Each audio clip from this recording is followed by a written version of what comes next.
What's going on, everybody, and welcome back to another episode of TECSpertZ. My name is Nick Green, the News and Sports Director of WZMB. My name is Tyler Bonacore, sports reporter for the East Carolinian. My name is Caleb Johnson, the sports editor for the East Carolinian. And my name is Ken Gates, station manager for WZMB. And we are back talking again with more ECU baseball. And gentlemen, what a week for ECU baseball. I'm fired up to talk about this one this week because this is one of the best weeks we've had to talk about ECU baseball. Huge Tuesday night win last week against UNCW and a huge first sweep of the season against little brother UNC Concord over there. So let's go ahead and talk about it. Gentlemen, what were your thoughts about this past week? I will go first. Go ahead, Mr. Gates. I'm talking strictly about the weekend.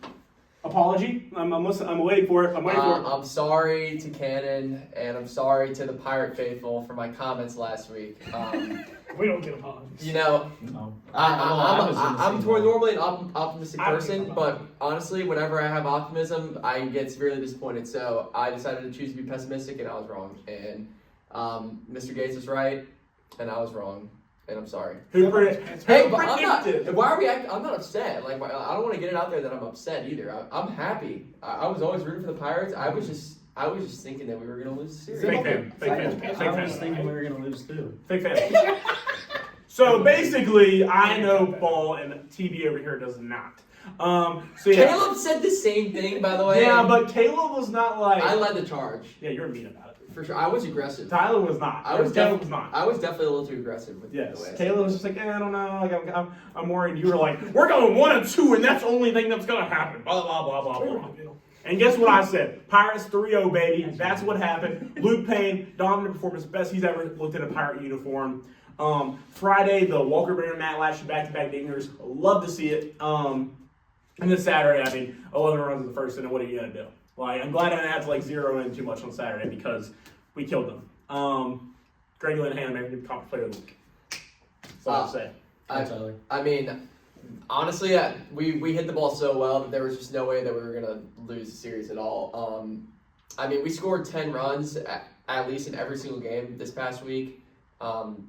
This is by far the best offensive performance I've seen from ECU since I've been at the school when I came here last year. So, honestly, really happy with the performance and gives us a lot of hope going forward into this week and the rest of the season. I'm going to say 2 words, and those 2 words are Davin Whitaker. Yeah. What a series Dav. from that guy. Yeah. Every single game was just putting on for the crowd. Like, wow, what a series from Almost got him. ejected, it looked like. Yeah, a few times. My boy chirping.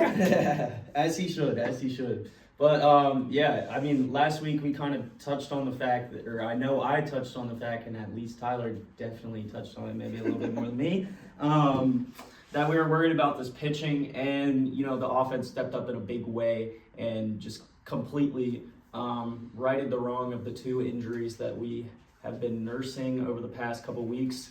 And also, we did get some great pitching performances from some guys that was kind of unexpected, so that was awesome to see. Yeah, gentlemen, it was, it's a great weekend. I can't even say anything else about it. What a weekend it was to be part of Pirate Nation. This is vintage ECU baseball right here. This is what we've kind of been waiting for all season long. Last season. This is what we've been waiting for. This is what we were hoping for last year. This felt right. Everything about this was right. I haven't felt this way about an ECU baseball team in a long time, and this weekend was phenomenal. Let's keep it real. Charlotte is a really good baseball team. Let's not say they're not good. However, this is a huge, huge win for the Pirates. Thank you. And I'm not on your side. No, I'm just I know. saying this a little Yeah, bit. boy. Yeah, boy. I'm not taking your side. Yeah, I know, they're Let's not good. get confused. I'm just, They are good. Hold over. They are a good team as is. We'll just say it as it is here.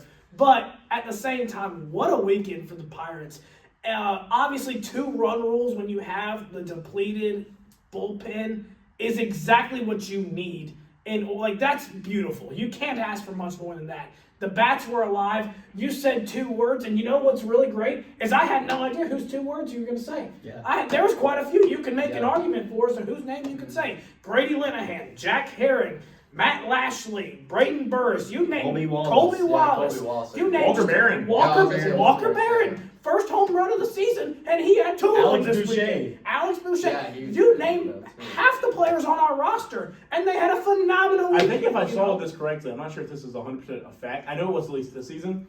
Walker Barron had never hit a home run at Clark Clair Stadium. Really? Yeah. Yes, until No, that was Thursday. in career. Yeah. He never hit a home run. Because he only had What? 3 last year, did not have any in this freshman Yeah. year, and I think the 3 last year were away. We're away. Yeah. So the first one at Clark LeClair, which is interesting considering how hitter-friendly Clark LeClair Stadium Yeah. is. But, yeah, what a weekend to be a Pirate fan. I mean, you can't ask for much more than that.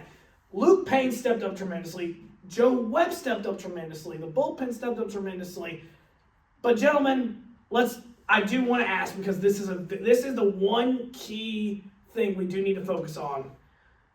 Where are our thoughts on Ethan Norby right now? Because obviously it was not a great weekend from Ethan Norby. That was the one player who actually did not play too well. And we had 2 run rules, and the one game we did not run rule was the game when our actual bona fide Friday night starter was the one in. Are we hitting the panic button here? What's going on? What do we think's happening with Ethan Norby right now? How concerned are you about him right now?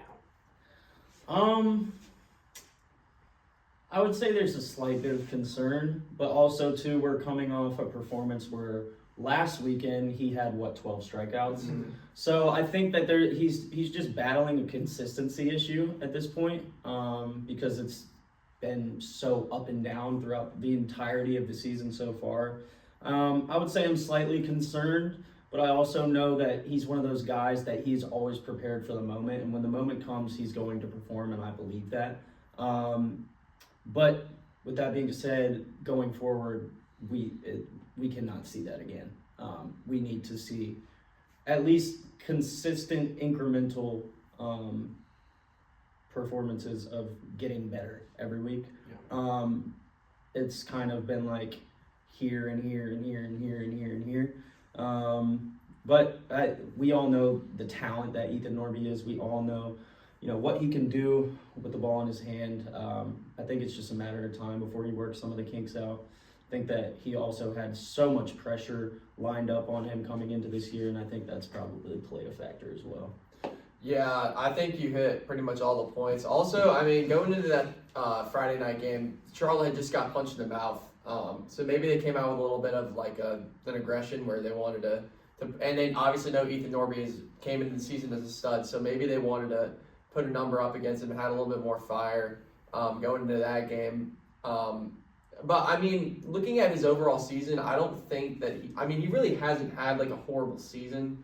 I mean, he has like a 4 ERA. He's still leading the team in strikeouts. I would say he's 3-1 on the year too. Like, he's got a winning record. So I mean, overall, I don't think there's too much of concern. I just don't think it. I mean, it's definitely a little concerning that he's not the Ethan Norby that we saw last year.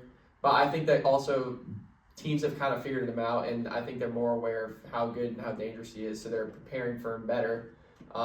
It's just going to come down to him just keep trying to make adjustments and just to kind of try and peak at the right time at the end of the season. That's when we really need him at his best, is when it's at the end of the season. And I don't doubt that will happen. I think that he's only going to get better. And yeah, honestly. Yeah, I mean, I think I agree with pretty much everything y'all said, but I'll say I'm riding with Ethan Norby till the wheels fall off. Yeah, I mean, I'm not going to be too concerned. I also think Ethan Norby, kind of what Tyler mentioned at the end of the season, Ethan Norby does his best when the lights are the brightest, and so that's kind of how I think about it. When it gets to the later parts of the season, when it gets to the conference tournament, when it gets to regional play, Ethan Norby's going to do his best when all eyes are on him and they need it the most. Back against the loss, Ethan Norby, that's the type of guy he is. But yeah, I don't really have too much concern. I honestly, out of anybody on the team, I'm most concerned about is Austin Irby. Yeah. Like, we kind of expected a lot more out of him than he's really been showing us. It's not been terrible, but it's not been like He's been solid. There's a reason why he's batting ninth. He has been very solid defensively. There's a reason why he's batting ninth right now, though. And we've talked about it on the podcast before. I'm not in this lineup. We say it's like there's 1 through 9 has talent. It's not a matter of that. It's just that a guy like Austin Irby, it's kind of the same with Colby Wallace at the beginning of the season. You bump him down to 9, there's a reason for it. Whenever like Walker Bear is batting ninth, I'm like, perfect. That's exactly where he should be. Good hitter. That's not a guaranteed out or anything like that. But when Alservi's down there, it's like it's a little tough to see just because of how much the talent he should be bringing. Can I add something? Yeah. I think last year too, he was really hot to start off the year last season, and then he hit this big cold spell, And then got scorching hot at the end of the season. So I think that there's still time for him to come around. Him and Norby got to build a consistency. Yeah. That's really what it is. That wouldn't surprise me at all if they kind of worked off each other. Yeah, and I will say, I want to mention one thing about pitching. Jaden Winter in a Charlotte uniform. Yeah. I was interested to see. Everyone was talking about when we're going to see him. We finally saw him on Saturday. I wanted to bring that up real We quick. did get to see Jaden Winter on Saturday, back in Clark LeClaire Stadium. Yeah. Not in the ECU uniform this year, though. Yeah, no, I agree with you guys. I think honestly, if Ethan Norby did not have as bad of a season until last week, going into this week, I would be a lot less concerned. Mhm. I have no idea if I worded that right or not. No, I hope you that did. made sense. But I think really, because let's keep it real. Even last year when we played at the Knight Stadium and Ethan Norby was on the mound, Charlotte put 5 runs up on Ethan Norby. And that was the only time really when somebody was able to kind of dominate Ethan Norby like that. Didn't Rice get after him too last season? They did, but I remember Charlotte specifically getting after him, and they saw Ethan Norby very well. We saw that again on Friday, again this week, is they saw Ethan Norby very well. And that's where you have to build that level of, okay, they're seeing Norby well. They're not seeing anybody else well, but they are seeing Ethan Norby well, which makes me think they have a game plan for Ethan Norby, but nobody else. Yeah. And so it does raise concerns if we see Charlotte again in the conference tournament. Maybe I would, not throw Ethan Norby that day. I'd maybe save him for another day because they're seeing the other guys a lot worse than they are seeing Ethan Norby. And it's just a little bit of strategy there of like, okay, who's seeing him what? I know that's a very hot take. The only reason why it's a hot take is because, of how good of a starter he is. not that, yes, but at the same time, just because they pitched against him good once doesn't mean they're going to pitch against him good again. Well, they For did. hit good against him. They did. That's what I meant. Tyler understands what I'm trying to say. I'm saying, it doesn't matter that just because he did not pitch as well this time, I'm not going to, have any doubt he can't pitch good against him next time. That's what I'm trying to say. Well, And I would say the same thing about if you see UTSA again. He pitched against them really well, but Yeah. that doesn't mean he's going to pitch against them really well again. No, sure, I understand that. I kind of agree with you though, where if a team sees a pitcher well, they're going to see a pitcher well. I mean, but as good as Ethan Norby is, if there are guys hitting that know what's going to happen or how he pitches, and I think that's a concern, honestly. Can I add to your point? Go ahead. Because, like you were saying about seeing Ethan Norby well, I think that throughout the 4 or 5 starts that we've seen so far, there's been one time that he hasn't been seen well, and I think that part of that is because, I mean, out of all of the pitchers in this Pirate bullpen, the most tape is out on Ethan Norby. True. And he isn't doing that much different stuff from what he did his freshman and sophomore year. He added a changeup, but that's it. That's the only thing And he's different. not throwing it all that much Yeah. either. So I think it's just a matter of, there is so much out there on this guy. He's got to adapt to that. Yeah. There's a lot out there, and it's very clear. Here's our bona fide guy. Yeah. I mean, he went out there, he was the reason why I would say he's the reason why we made it to the regionals last year. Yeah. He's the reason that got us to the American tournament last year, and he's the guy who everybody had their eyes on once we made the postseason. Okay, Ethan Norby's their guy. That's their guy who they want to send down there. So they're going to be locked in on him. And you're right, every other pitcher we have, there's not anywhere near as much tape on them because everybody else is a new guy. So I completely agree with you on that.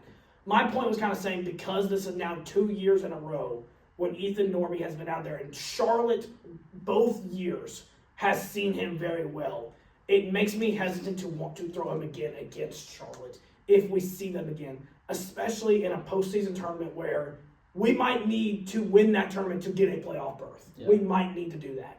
Obviously, there's still a lot going on. We still can get an at-large bid, but it's nowhere near as guaranteed as it was in 2024. You know, it's not the same. Didn't we drop down like 20 spots in RPI too? I said this weekend in RPI we went up quite a bit. Yeah. We're at about 29 now, 30. Yeah.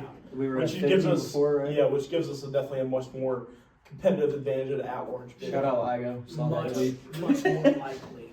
But that actually kind of leads me into the next question I do want to ask you guys. Obviously, this helps our RPI tremendously. Gets us to a better spot to get an at-large bid. What do you guys think the chances are at this point of getting an at-large bid in the postseason, or do you think we still are like, okay, we just need to win the American Conference tournament? Like, what are your thoughts on that right now? Well, I mean, I'll say this. I think if you win the American Conference regular season, I think they're in. Yeah. Okay. I think, yes, it's feasible, definitely very feasible. The team we'll talk about next, Tulane, they got swept by UAB, and we beat UAB 2-3. Yep. UAB's at the top, and so is UTSA. We're at the top 3 in the conference right now. But I think if you win the American Conference regular season, you're probably in. Now you're definitely probably. I think you probably have a lower seed unless you make it to the tournament championship and lose that maybe. But there's a lot of things that can happen. I'd say if you win 2 of 3 against Duke and the 2 games against State, if you win 2 of 3 of those, I think you're in no matter what. You could finish second in the American Conference. I think you're in. I think that series against Carolina also is going to play a big factor. I agree. Yeah, I agree. Like, the tie helps you more than you think. yeah, honestly, Yes. and Yes. that win was huge. So I think you make a good point though. If we win the American Conference regular season, then we're probably in. Now we could base this off of last year. Who won the American Conference regular season? UTSA. Did they get in? I don't Yes. remember they did. So that was probably a good. And I think the American is probably better this It's year. starting to build up to a better conference. I mean, because you got Charlotte won. They were showing it. They won in 2023 in the Conference USA. UTSA is a good program. South Florida is a good program. We're a good program. Tulane's a good Tulane's a good program most of the time. Wichita State's usually a solid program. Like they're definitely. It's getting to be a better conference. Yeah, I think our non-conference play has also been pretty solid. Like we swept UNCW.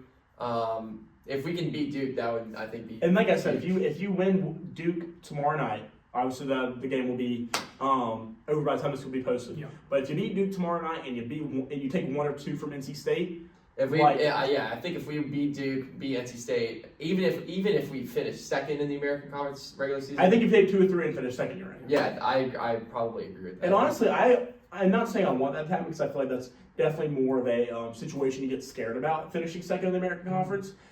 But in a way, if we win 2 games, finish second in the American Conference, don't win the conference tournament, and the first place season doesn't win the conference tournament, I feel like you kind of want that. You get 3 bids from the American. That just kind of builds up the pedigree of the conference. Mm-hmm. It gets you more success for the future years. Getting 3 bids. Assuming all 3 American teams also do well in the postseason. That's what I'm saying. Like, I think that's obviously you want to win or want to win the tournament or whatever. So I'm just saying, in a way, it would be nice. Yeah, I think a lot of it's also based on like how we perform in the conference tournament. Like if we're going 0-2, then that's definitely. But I think we're setting a good baseline though for the qualifications of us getting in. You have any thoughts, Kevin? I don't think there's much more. I said he's been quiet over here. Like, any thoughts? I was just gonna let him keep going. Fair enough. Just yap sesh. Fair enough. All right, gentlemen. Well, we do have a big weekend coming up this weekend. Obviously, we got Duke tomorrow, which that will be posted. This video will be posted after that game, so you guys will already know what's happening. We're not going to talk too much about Duke. We got Tulane coming up this weekend, though. Obviously, Tulane, last year was the team we played in the American Championship. They have struggled a little bit this year, but you know historically Tulane is a good baseball opponent. What are your thoughts going into this series? Honestly, I don't have an exact prediction in my head right now, but what I am thinking is that we better win. We need to build off of what we achieved this week or last week. And, like we said, it'd be great to win the American Conference regular season. It'd be great to win the American Conference tournament. And to do those things, you need to build momentum. And honestly, if we want to win the American Conference regular season, we probably cannot lose another weekend series. Yeah, I agree. So, we just got to get it done, whether it's 3-0, 2-1, I don't care, just win. Yeah, I think a sweep would be nice here, to be honest. I know back-to-back sweeps is a lot to ask for, But He's like, getting optimistic again. Watch no, out, that's guys. the thing. That's Watch exactly out, guys. But I'm just, lose one team. I'm just saying, like, I mean, this Tulane baseball team is not like phenomenal this year. They're not hitting the ball very well. They've only got like 2 guys batting over 300. Their pitching, They pitch well. pitching is all right. Yeah, I Their mean, relievers are good. they're good out of the pen. That's what I'm looking at right now. So, if we can attack early, get after the starters, Yeah. and then if our guys are pitching well, we're gonna win the series. Like 100%. Yeah, I mean, I don't think there's much more to it. If we pitch well, we're gonna win the series. I think that's the key. Yeah, So. I would say I'm just gonna go with the sweep again. I know, like Tyler said, it's hard. I predicted it last week. It happened again. I think 2-1 definitely could happen. I'm not gonna be mad about a 2-1 series. I'm gonna say sweep though, just because as Tyler mentioned, the hitting is not there for Tulane. So I think that if we pitch well enough, I mean, pretty much I'm echoing exactly what he said. But their arms are solid. They're very solid. Honestly, one of the better bullpens from what I've looked at least in the American Conference. But just looking at their opponents, they got swept by UAB. They swept Memphis, who's like the worst team in the American Conference. There's nothing much just looking at them that I'm like, this is a good ball club. There's nothing I'm really like can point out that gives me great hope for them to definitely take a game. So I'm just going to go with the sweep because there's nothing that's pointing towards me to say they're going to win a Sunday game. They're going to win the Friday game. Like, there's nothing here that's pointing me in that direction. Their Friday starter from looks up, it's not good. If it's the one who I think it is, it's not good. So Yeah. I'm going to go sweep. Why not? I predicted last week, I'll predict it again. I'm think a sweep is possible. I'm going 2-1. And, Yeah, and I agree. and I'm only cutting you off real quick. If we beat Duke tomorrow night, 2-1's fine. Yeah, oh, Yeah, sure. and honestly, Yeah. here's my thing. I'm going 2-1 because I think we will put more effort in Duke this week versus what we did last time before playing UTSA. Yeah. Especially because we had them on the ropes, too. Right. So I think we're going to put a little bit more effort into beating Duke this time. I think especially being at home, I think we're going to want to build that up. Like, okay, we just beat Duke at home. I think we're going to put a little more effort into it, throw a few more arms, and it will weaken the bullpen come the weekend. So I say 2-1 for that reason alone. Well, that's a big reason. Obviously, the bullpen is very depleted. We've talked about that. On the road at Tulane, it's a tough trip. I'm not going to sit here, but it is a historic program. Despite the struggle this year, I know they lost to UAB, and we beat UAB. So it's like, okay, they got swept by UAB, and we beat UAB 2-1. I know that's like a big thing here. At the same time, you can't disregard what that program is, and it is a good program.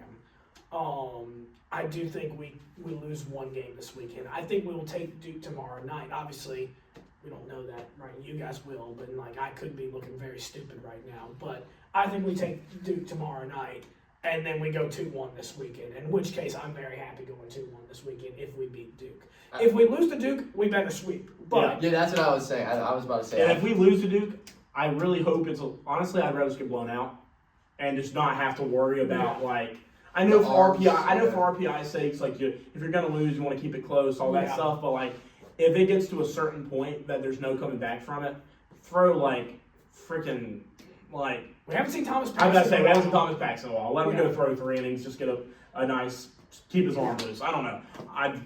That being said, for this weekend, I want the same starting rotation. Let's throw Luke Payne again. Maybe not. Well, obviously, I think Green on the Luke Payne train. Listen, How about I've never that? been on the Luke Payne train at all. Train. However, That's that's kind of cool. Yeah. I think you throw Norby Friday, obviously, Payne Saturday, and let's throw Joe Webb again Sunday. I mean, if it's working, it's working. Let's go ahead and do it. We'll see Moran tomorrow, right? Well, Moran's hurt right now, Oh, yeah. so we might and not. Tolik are having health Yeah, issues. Moran and Antolik are both hurt, so we'll see who we see tomorrow. Yeah, kind of for, Probably Ryan Towers, if I had to guess. Yeah, But we'll see. Sincone again. Sincone maybe. Yeah. But yeah, either way, they're having some injuries right there. More.